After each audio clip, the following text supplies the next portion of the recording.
はいどうも、ホルモン島田チャンネルのブッチャー島田です。皆さん、好きなハンバーガーチェーンはどこですか？マクドナルド、モスバーガー、ロッテリア、バーガーキング、フレッシュネスバーガー、ウェンディーズ、いろいろなお店がありますよね。今回はその中でも特にメジャーな3店舗の一番ノーマルなハンバーガーを比べてみます。それでは早速やっていきましょう。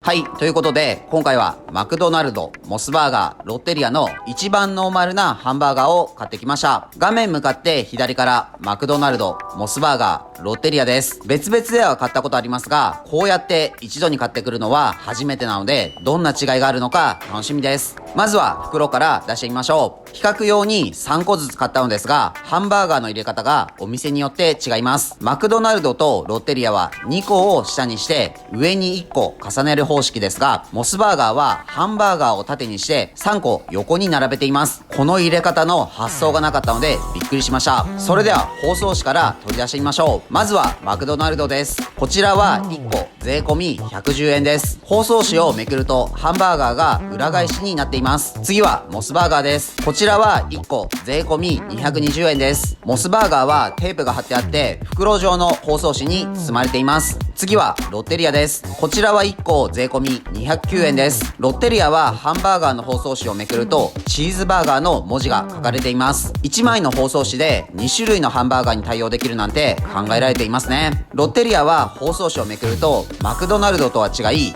上を向いた状態でハンバーガーが包まれています。詳しく各店のハンバーガーを見てみましょう。まずはマクドナルドです。マクドナルドとはアメリカ発祥のハンバーガーチェーンです。日本に出店したのは1971年で銀座に1号店を出店しました。一時期は3000店舗以上あり、現在は少し減りましたが、日本全国で2900店舗以上を営業しています。マクドナルドは包装紙をめくるとこんな感じで裏返しになっています。裏返しになっていることで自然と紙をめくった時に上側が外側に向いて食べることが可能です。包装紙にはロゴや100% ビーフ、QR コードなどお店の情報が書かれています。QR コードを読み込むと Mac のサイトに飛びます。紙の大きさは横30センチ、縦24センチです。次はモスバーガーです。モスバーガーは日本発祥のハンバーガーチェーンで、1972年に東京都板橋区の成増に1号店をオープンしました。日本人の好みに合ったハンバーガーを提供することを掲げていて、現在ハンバーガーチェーンの店舗数は日本で第2位です。モスバーガーはテープが貼られ袋状になった包装紙で包まれています。包装紙には食材や調理器具の絵が描かれていて、なんとなく質が高そうなイメージが持てます。注意書きでソース類がこぼれることがございますのでご注意くださいと書かれています。いろいろなハンバーガーと兼用で使っている袋なのかもしれません。袋のサイズは19センチと 18.5 センチです。次にロッテリアです。ロッテリアは日本のお菓子メーカーのロッテが展開するファーストフード事業で、ロッテとカフェテリアを組み合わせた造語です。1972年に東京の日本橋に1号店をオープンさせました。マクドナルドとは違い包装紙をめくるとハンバーガーが上を向くようになっています。包装紙がハンバーガーとチーズバーガーを兼用しているのはかなり考えられていますね。袋のサイズは横24センチ、縦33センチです。マクドナルドに比べて3センチ長いですね。こうやって比べてみると1971年2年が日本人にとってハンバーガーがより身近になった年ですね。その当時を知りませんが、タピオカブームのようなハンバーガーブームとかがあったのでしょうか。それではそれぞれのサイズを測ってみましょう。マクドナルドの直径が10センチで高さ4センチです。モスバーガーが直径9センチで高さ 4.7 センチです。ロッテリアが直径10センチ、高さが 4.7 センチです。それぞれのバンズをどかすとこんな感じです。お店ごとに個性が出ますね。マクドナルドとロッテリアはピクルスが入っています。モスバーガーはかなり玉ねぎの量も多くゴロゴロしています。パティの大きさはマクドナルドが 8.5 センチ、モスバーガーが 8.5 センチ、ロッテリアが 8.5 センチで全ての店舗が同じサイズです。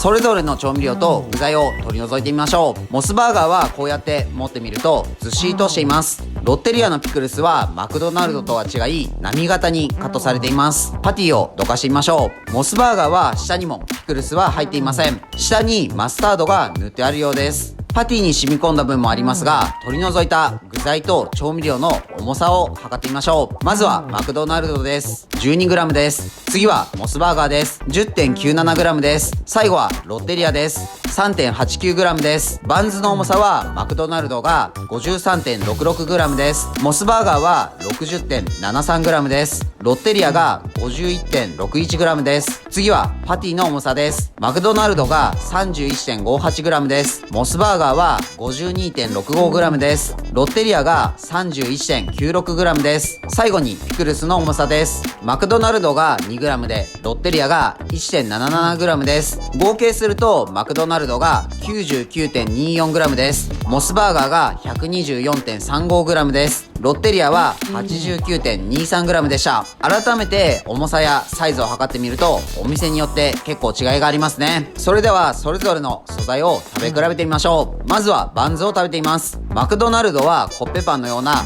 軽い食感です。これといって個性はなく何にでも合わせやすそうです。モスバーガーはマクドナルドに比べてしっとりとしていてバターのような風味が強いです。次はロッテリアです。食感は一番粗めで塩気が強いです。次はパティを食べてみましょう。マクドナルドは牛肉 100% を謳っているだけあって牛肉を食べている感じが強いです。次はモスバーガーです。しっかりとパティに味がついています。市販のハンバーグのような感じがあり旨味があります。次はロッテリアです。こうやって3種類食べ比べてみると一番マクドナルドのパティが塩気が強く牛っぽい匂いも強いです。ロッテリアはマクドナルドとモスバーガーの間くらいの味付けと旨味です。せっかくなので上側のバンズも食べてみます。マクドナルドが一番パサパサしている印象です。モスバーガーはしっとりとしています。ロッテリアはやっぱり空気を含んだ感じがします。次はピクルスを食べてみましょう。味の系統はマクドナルドもロッテリアも一緒ですがロッテリアの方が酸味が強いです。次は調味料と具材を食べてみましょう。マクドナルドは辛みのある玉ねぎですね。ケチャップは一般的なトマトケチャップです。モスバーガーの玉ねぎは一度ボイルか炒めてあるのが甘みが強いです。ケチャップが少しペースト状っぽく濃厚な感じがあります。最後にロッテリアです。水でしっかりと絞ったような水分の抜けた玉ねぎです。味はケチャップが少なくピクルスの味が強いです。それでは次はそれぞれのハンバーガーをカットして断面を見比べてみましょう。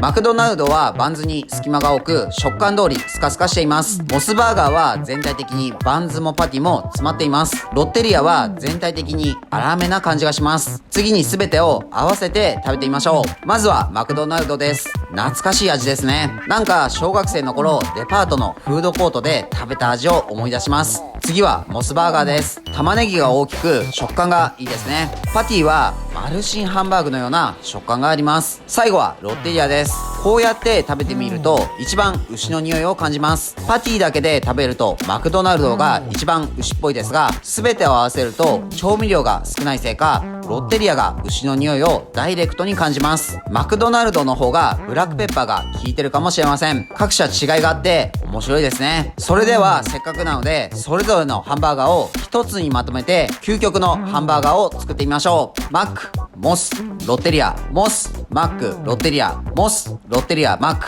これで夢の共演バーガーの完成です。いただきます。ハンバーガーといえばコーラですよね。